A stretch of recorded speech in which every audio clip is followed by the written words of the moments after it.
Zee 24 तास एक पाऊल पुढे। तर सिंचन घोटाळ्याची चौकशी करण्यासाठी स्थापन करण्यात आलेल्या एसआयटी मध्ये कोण आहे ते पाहूयात। यात माधवराव चितळे हे अध्यक्ष असतील। एकेडी जाधव निवृत्त अतिरिक्त मुख्य सचिव आहेत ते सदस्य आपण यावेळेला पाहतोय। व्हीएम रानडे निवृत्त पाटबंधारे सचिव, कृष्णा लव्हेकर निवृत्त कृषी आयुक्त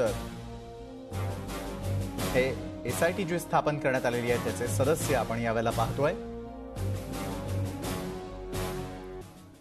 तर सिंचन घोटाळ्याच्या चौकशीसाठी नेमलेली एसआयटीची कार्यकक्षा का आहे आणि समिती काय करणार आहे यावर एक नजर टाकूयात।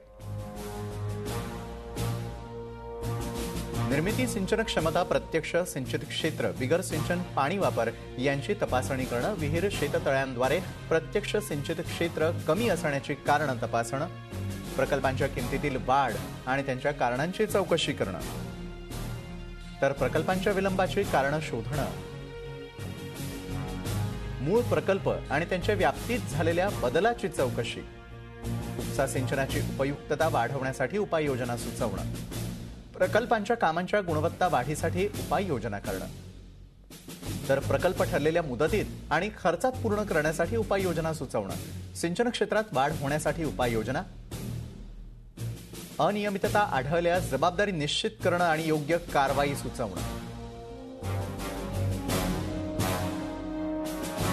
एसआयटी मार्फत ही सर्व कामं केली जाण्याची शक्यता आहे आणि यासाठीच एसआयटी स्थापन करण्यात आलेली आहे।